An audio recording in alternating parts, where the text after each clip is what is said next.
Hi friends, welcome to my YouTube channel Plants, Pots and Bonsai.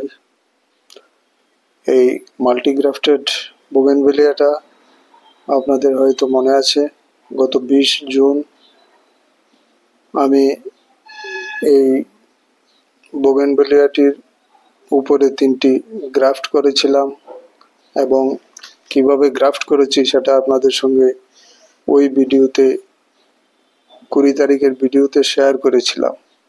আজ 15 দিন পার হয়ে গেছে সেই গ্রাফটিং করেছিলাম। এই 15 দিনের মধ্যে আমার যে মাল্টিগ্রাফটেড বোগেনভেলিয়া এটার যে ডেভেলপমেন্ট অগ্রগতি সেটা এই ভিডিওর মাধ্যমে আপনাদের সঙ্গে আমি শেয়ার করছি। এই 3টি গ্রাফটের মধ্যে আমার 3টি গ্রাফটই সাকসেসফুল হয়েছে এবং 15 দিনের মধ্যে এর যে পলিথিনের যে প্যাকেটগুলি আমি বেঁধে দিয়েছিলাম এর ভিতরে গ্রাফটেড স্টিকের উপরে ব্রাঞ্চের উপরে নতুন ছোট ছোট পাতা এবং কুঁড়ি বেরোতে শুরু করেছে, সেগুলি আপনাদেরকে আমি দেখাচ্ছি। তো বন্ধুগণ, বোগেনভেলিয়ার মাল্টি গ্রাফটিং করা তেমন কোনো রকেট সায়েন্স নয়।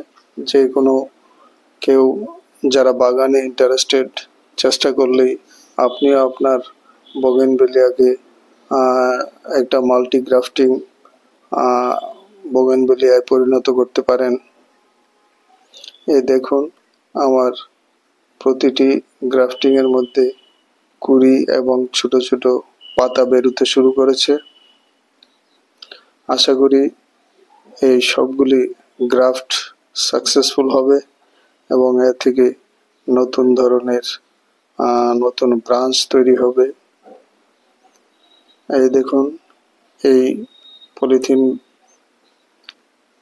প্যাকেটটার ভিতরেও নতুন সবুজ পাতা বেরিয়ে গেছে আমার গ্রাফটিংয়ে।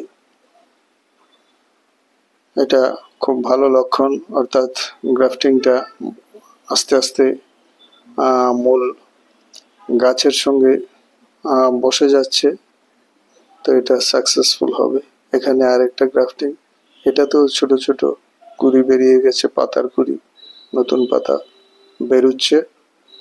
তো এইভাবে সবগুলি গ্রাফটিংয়ে আমার নতুন নতুন কুঁড়ি দিতে শুরু করেছে। তো এই পলিথিন প্যাকেটগুলিকে এখনই খোলা যাবে না, এর থেকে আরো বেশি বেশি পাতা বেরোবে আর একটু বড় হবে। যখন পলিথিন ব্যাগটিকে ঠেলে বেরিয়ে আসবার চেষ্টা করবে তখন আমি পলিথিন ব্যাগটিকে একটু একটু করে কেটে দেব এবং আস্তে আস্তে এটাকে রিমুভ করে নিব। এইভাবে আমি আমার এই বোগেনভেলিয়াটাতে এখন পর্যন্ত 6 রকমের গ্রাফট হয়েছে। এইবার 3টি গ্রাফট করেছিলাম, এর আগের বার 3 ধরনের প্রজাতির 3 রঙের ফুল ফুটছে। তো এখন আগামী বছরেতে ফুল আসলে 6 রকমের ফুল পেয়ে যাব। তো অতি সহজেই যারা ইন্টারেস্টেড বাগান বিলাসী, আপনারা অনায়াসেই নিজের বাড়িতে বাগানে এভাবে মাল্টি গ্রাফটিং বোগেনভেলিয়া তৈরি করতে পারেন।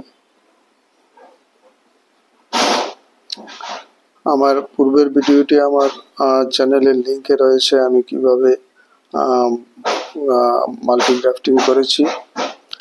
শুধু কয়েকটি বেসিক যে নিয়ম সেগুলি মেনে করলেই সাকসেসফুল হবে। সবাই ভালো থাকবেন।